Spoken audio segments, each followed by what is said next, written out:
मेरे प्यारे दोस्तों, आप सबों को जय यीशु और कैटेकिज्म क्लास की ओर आपका स्वागत।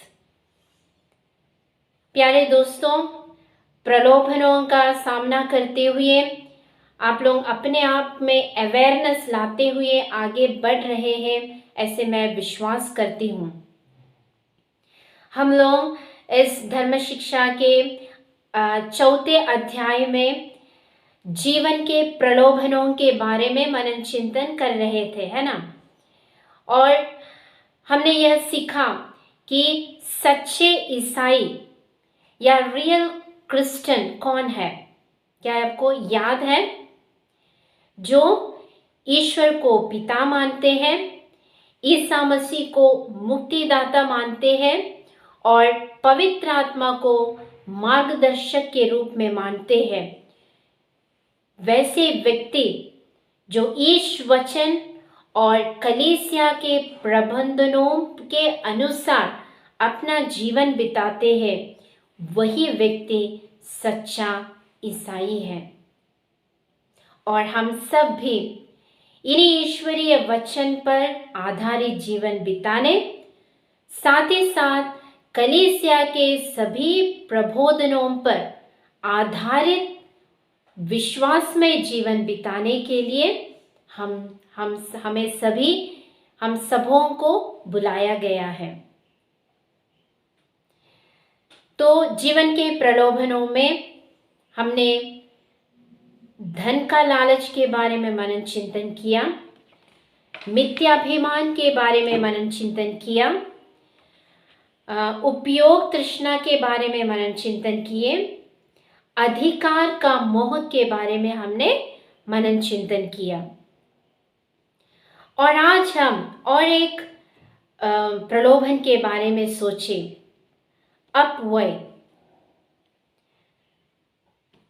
पापा फ्रांसिस अपने लिखे गए एक पुस्तक प्रेज द लॉर्ड, उसमें इस प्रकार कहते हैं, The earth is a gift to us. Taking care of this gift and giving it to the another generation. यानी वे कहते हैं कि ये जो धरती हमें दी गई है वह एक तोहफा है, उसे हमें संभाल कर उपयोग करना है और उसे आने वाले पीढ़ी को भी हमें देना है। प्यारे दोस्तों, इस दुनिया में सिर्फ क्या हम ही रह रहे हैं? नहीं, हमारे पहले बहुत सारे लोगों ने इस धरती पर रहकर, इस भूमि पर रहकर इसे इतना सुंदर बनाकर हमें दिया है। और इस सेंचुरी में जब हम रहते हैं, अगले बार हमें इसे हमारे यंगर जनरेशन्स को हमें सौंपना है। इसलिए इस तोहफा को हमें बहुत ही सुरक्षित रूप से संभाले रखना है।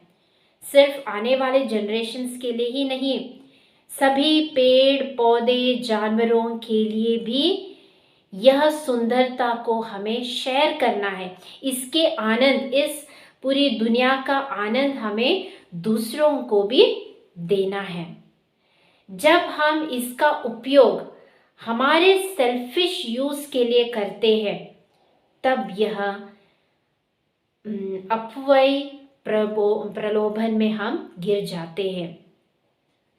तो संपत्ति का अमीप उपयोग, उसे भी कहा गया है अपव्यय।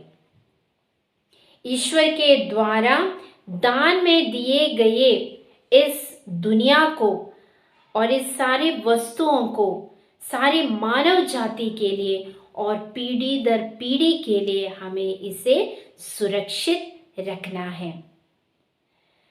हम इसका दुरुपयोग कैसे करते हैं? विवाह, जन्मदिन, पर्वों और पारिवारिक एवं सामाजिक समारोहों की वेला में होने वाले अपव्यय न्याय संगत नहीं है। तो जमीन, जल आदि वस्तुओं का दुरुपयोग भी हमें दुरुपयोग करने से वह अपव्यय है। पता है कि आप लोगों को अफ्रीका राज्यों में एक छोटा सा एक छोटा सा ब्रेड के पीस के साथ एक हफ्ता पूरा गरीब बच्चा जीता है। एक बॉटल पानी से वह एक हफ्ता पूरा जीता है। सीरिया राज्य में 5 लीटर ही पानी उन्हें दिया जाता है। हमारे देश में, हमारे भारत देश में, या हम खुद के जीवन में ही देखें कि किस प्रकार हम पानी का और भोजन का उपयोग करते हैं। और एक प्रलोभन है विलासिता।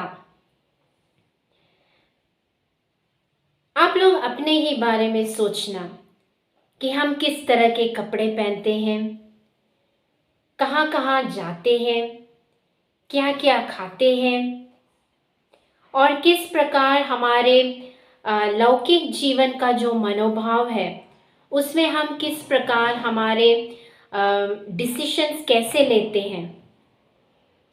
विलासिता गहनों, कपड़ों एवं एशियाई के अन्य वस्तुओं के प्रति बेहद लालसा विलासिता कहलाया जाता है। तो यह एक ऐसा खतरा है जो माध्यमों एवं विज्ञापनों के प्रभाव से बढ़ता रहता है। उदाहरण के लिए खेल कूद के सितारों एवं फिल्म स्टारों को मन में फैशन के प्रति जुनून को बढ़ावा देने का कारण भी बन जाता है। एक तरफ धन एवं भोग विलास है और दूसरी तरफ भोजन से भी वंचित लोगों की आंसू और रुदन बने रहते हैं। क्या आप लोगों को कुछ समझ में आया? विलासिता यानी वे ऐसे प्रलोभन है जहां हम दूसरों को या दूसरे वस्तुओं को अधिक से अधिक अपनाने को देखते हैं। कोई फिल्म स्टार्स को, क्रिकेटर्स को हम उनकी आराधना करते हैं। किसी किसी को कपड़ों से बहुत पसंद, भोजन से बहुत पसंद, घूमने की बहुत पसंद। जब हद से अधिक हो जाता है वह प्रलोभन में हमें गिरा देती है। तीसरा प्रलोभन है सुख लिप्सा। अपने को प्राप्त एवं होने लायक जीवन की सुविधाओं का फायदा उठाकर सुख मात्र के लक्ष्य में पूर्ति में जीवन बिताने की शैली, इसे कहा गया है सुख लिप्सा। यह विलासिता से जुड़ा हुआ एक प्रलोभन भी है। तो ईश्वर का आदेश है कि परिश्रम की रोटी खानी चाहिए, मगर सुख विलासा के डूबने की प्रवृत्ति मनुष्य के जीवन में हमेशा होती आ रही है। आलस्य सुख विलास का समझदार एक प्रलोभन है। कई लोगों में नौकरी करने की परिश्रम के बिना धन कमाने का एक मार्ग बनाया है। तो जब शरीर को अंतिम महत्व दिया जाता है तब आत्मा की बातें हम भूल जाते हैं। सुख लिप्सा के दर्शन शास्त्र को मानने में हम उस वैसे वाले व्यक्ति इस प्रकार कहते हैं, कल तो बीत चुकी है, कल का जन्म नहीं हुआ है, इसीलिए क्या करना, खाओ पीवो और मौज उठाओ। मगर इस सांस्कारिक जीवन में मनुष्य जीवन खत्म नहीं होता है। परलौकिक जीवन ही उसका एक लक्ष्य है। इस संसार के सुख सुविधाओं में डूबकर अपना जीवन न गवाए, इसके लिए ईसाइयों को जागरूक रहना है। बाइबल में ईसा मसीह हमें एक ऐसा उदाहरण दिलाते हैं कि एक व्यक्ति धन नहीं, अनाज को कलेक्ट करके रखकर क्या क्या कहता है, आत्मा तुम खाओ पीओ मौज मनाओ, क्योंकि आज के दिन आज हमें मौज मनाना है। लेकिन ईश्वर की वाणी उससे आता है कि हे मूर्ख, अगर तेरी प्राण आज के दिन ले लिया जाए तो क्या करेगा। अपने जीवन के लिए हम सब कुछ कमाते हैं, लेकिन आत्मा के लिए अगर हम कुछ भी कमा कर नहीं रखें तो उसका क्या उपयोग। प्यारे दोस्तों, आज आप लोग पढ़ाई करते हैं, जीवन में कुछ प्राप्त करने के लिए आगे बढ़ते जा रहे हैं, लेकिन अगर हमारी आत्मा के लिए हम कुछ अपनाए नहीं, कुछ कमाए नहीं, तो ये जो आप सब कुछ कर रहे हैं वह ऐसे ही नश्वर हो जाएगा। तो इस प्रकार सुख विलप्सा का इस प्रलोभन से हम दूर रहना है। अभी से हम कोशिश करना है कि जीवन में सब कुछ के लिए एक समय है, हमें परिश्रम करते ही रहना है, कुछ भी परिश्रम के बिना हमें नहीं अपनाना है और इन सुख सुविधाओं में अपना जीवन को डुबाकर न रखते हुए, परिश्रम करते हुए, ईश्वर पर भरोसा रखते हुए, ईश्वर की जो प्लान है उस पर हम निर्धारित हमारा जीवन रखते हुए आगे बढ़ने की कोशिश करना। दूसरा एक प्रलोभन है विकृत प्रतियोगिता का रुख। प्रतियोगिता का रुख एक हद से अच्छा होता है। अपने अंतरतम की प्रस्तुति क्षमताओं को पाने, बढ़ाने एवं आत्म अभिमान को बढ़ाने में प्रतियोगिता का रुख हमें सहायता देता है। इसका मतलब यह है कि कंपटीशन, हमारे लाइफ में जो कंपटीशन है उसका एक मनोभावना एक हद तक अच्छा है, मगर जब प्रतियोगिता का रुख विकृत होता है तो वह खतरनाक प्रवृत्तियों की ओर ले जाएगा। बच्चों के भविष्य के बारे में चिंतित होकर उनके विकृत प्रतियोगिता के रुख का पोषण करने वाले माता पिता बच्चों के साथ बहुत बड़ा अन्याय करते हैं। पाठ्यक्रम एवं उसके बाहर के विषयों पर अंतिम अमित जब प्रतियोगिता बच्चों का कपट एवं दंगा की ओर धकेल देती है, तो इस प्रकार हम एक तरह का एनिमिटी या शत्रुता वहां पैदा करते हैं। सभी की भलाई होना चाहिए, सबको मौका देना चाहिए, ऐसा एक मनोभाव से हम दूर जाते हैं। हमें सब कुछ पाना है, यह एक बुरे मनोभाव में हम बढ़ते हैं, तो यह उन्हें आत्महत्या की ओर अग्रसित कर सकता है। तो अपंगों, बूढ़ों और बीमारी भाई बहनों के लिए भी इस दुनिया में कोई जगह नहीं रह जाती है। तो विजय पाने के लिए हमें कुछ भी करना है, कुछ भी हम कर सकते हैं, ऐसा नहीं रहना चाहिए। विजय पाने के लिए हम परिश्रम करें, दूसरों को हटाकर नहीं, सभी को साथ ले चलकर हमें आगे बढ़ना है। इस ऊंचे विचार के बदले दूसरों को दुश्मन मानने का जो विचार है, वह विचार इस प्रलोभन में मजबूत हो जाता है। इसीलिए इन मनोभावों को ईसाई के अनुसार, ईसाई का जो मनोभाव है उसके अनुसार यह जो विकृत प्रतियोगिता है उसके विरुद्ध है, खिलाफ है। हम हर कदम पर सबको साथ ले चलना है, हमें भी पाना है, सबों को भी पाने की चांस हमें देना है। नहीं तो हम एक बहुत ही गहरे बुराई में या हमारे जीवन के बहुत ही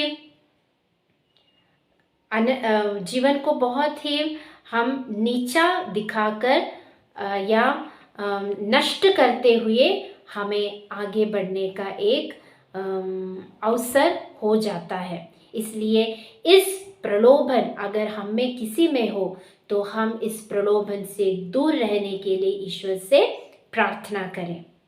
और आखिर और एक प्रलोभन के बारे में मैं बोलना चाहती हूँ, जिस प्रकार हमारे पुस्तक में दिया गया है, वह प्रलोभन है व्यक्ति पूजा। वेरी क्लियर, व्यक्ति पूजा का अर्थ आप लोगों ने समझ लिया होगा। क्या आप कह सकते हैं कि आपका रोल मॉडल कौन है? हम जिस प्रकार ईसाई है, हमारा रोल मॉडल है Jesus Christ, Isa Masih. Correct है, हमारे मम्मी पापा हमारे मॉडल्स हैं, लेकिन उनके लिए भी कोई मॉडल रहेगा ना, तो हमारे सबों का रोल मॉडल है ईसा मसीह। लौकिकता की कोशिश के जल में फंसे हुए व्यक्ति ईश्वर को भूल देता एवं स्वयं को ईश्वर का दर्जा देकर मूर्ति पूजक बन जाता है। तो ऐसे मूर्ति पूजक बन जाने से हम क्या होते हैं, अपने अस्तित्व के महत्वपूर्ण लक्ष्य को प्राप्त करने को असफल होते हुए वह लौकिक फायदाओं के लिए अन्य व्यक्तियों का हम सहारा भी लेते हैं। इस तरह मानव व्यक्ति को ईश्वर बनाया जाता है और उसकी लोकप्रियता भी बढ़ जाती है, क्योंकि वे ऐसे कार्य मात्र करते हैं जो उस व्यक्ति को ही अच्छा लगता है।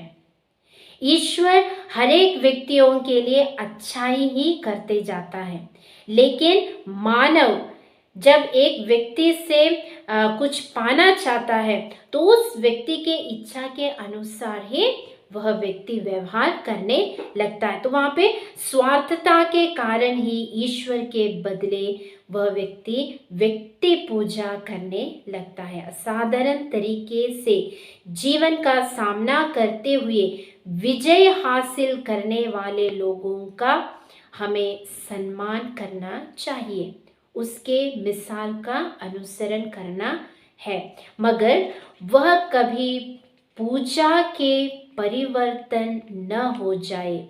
इंसान को कभी ईश्वर नहीं बनाना चाहिए। तो मनुष्य को हम मनुष्य के तरह ही देखना है और ईश्वर को हम ईश्वर का स्थान देना है। मानव को या मनुष्य को हम ईश्वर का स्थान नहीं देना है। तो जब हम किसी व्यक्ति को ईश्वर का स्थान देते हुए उसकी पूजा, उसकी आराधना, जब हम किसी व्यक्ति के आराधक बन जाते हैं तो वह गलत है। हम उन्हें उनकी बधाई कर सकते हैं, उन्हें प्रेज कर सकते हैं, उनके अच्छे कार्यों के बारे में बहुत कुछ बोल सकते हैं, वह सब ठीक, लेकिन आराधना करना, उनकी पूजा करना वह गलत है। तो इस प्रकार अगर हम किसी व्यक्तियों को हमारे हृदय में आराधना करते हैं तो सोच लेना प्यारे दोस्तों कि हम एक प्रलोभन में गिरे हुए हैं। उस प्रलोभन से उठकर हमें उस स्थान किसको देना है? ईश्वर को देना है, जो हमें हर इंच पर हमारे जीवन के बारे में जानते हैं। तो प्यारे दोस्तों, हम इस अध्याय 3 में जीवन के अलग अलग तरह के प्रलोभनों के बारे में मनन चिंतन किए थे। क्या आप लोगों को याद है किन किन प्रलोभनों के बारे में हम लोग सोचे थे? जीवन में प्रलोभन आना, it is a natural thing, लेकिन यह प्रलोभन अच्छा है या बुरा है, इसे जान पहचान कर उसके अनुसार आगे बढ़ना बहुत ही आवश्यक है, क्योंकि हम एक सच्चे ईसाई बनना है। ईश वचन में और कलीसिया के प्रबोधनों में हमें अगर मानकर उसे समझकर आगे बढ़ना है, तो अलग अलग प्रलोभनों में हम गिर जाते हैं। उस समय हमें आंखें खोलकर समझ लेना, देख लेना कि यह गलत रास्ता है। तो हमने धन का लालच, मिथ्याभिमान, उपयोग, तृष्णा, और हमने अधिकार का मोह, अपव्यय, विलासिता, सुख, लिप्सा, विकृत प्रतियोगिता का रुख और व्यक्ति पूजा, इन प्रलोभनों के बारे में हमने सीखा। तो ईसाई जीवन एक तीर्थ यात्रा है।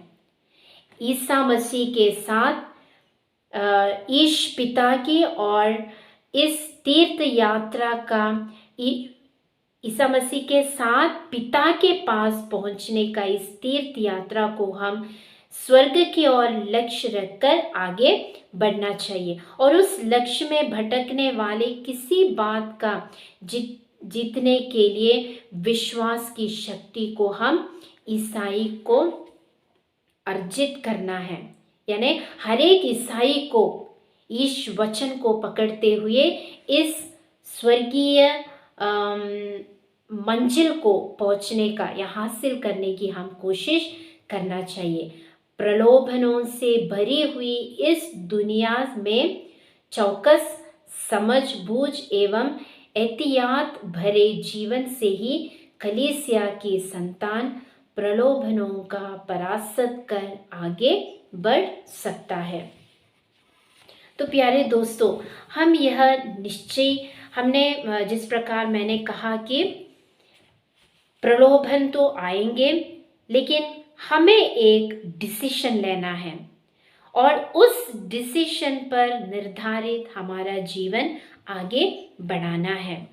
तो आज आप लोग एक काम करिएगा, एक पुस्तक लेकर किन किन प्रलोभनों में हम गिरते हैं, किन किन कारणों से हम इन प्रलोभनों में गिरते हैं, और अधिक कई प्रलोभन हैं जहाँ पे हमें उस प्रलोभन से उठ नहीं सकते।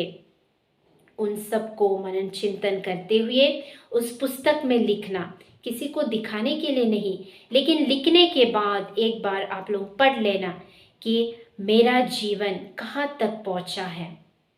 आज मैं अपने जीवन के आगे के जीवन की उन्नति की ओर आगे बढ़ते समय मुझे किन बातों पर श्रद्धा रखना चाहिए, इसके बारे में भी आप लोगों को ख्याल रहेगा और चिंतित रहना और सोच लेना कि हम किस प्रकार ईश्वर के वचन निर्धारित जीवन बिता सकेंगे।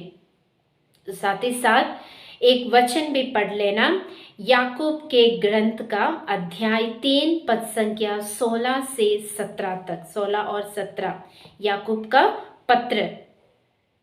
उसमें इस प्रकार लिखा है, जहाँ ईर्ष्या और स्वार्थ है वहाँ अशांति और हर तरह की बुराई पाई जाती है, किंतु ऊपर से आई हुई प्रज्ञा मुख्यतः पवित्र है और वह शांति प्रिय, सहनशील, विनम्र, करुणामय, परोपकारी, पक्षपातहीन और निष्कपट भी है।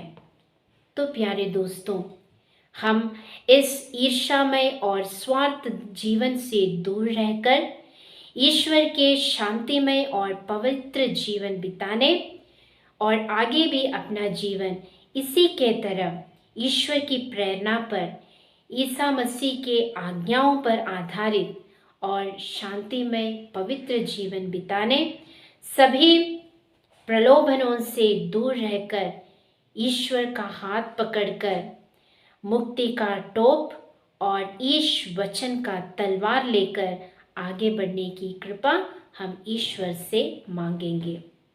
पिता, पुत्र और पवित्र आत्मा के नाम पर आमीन।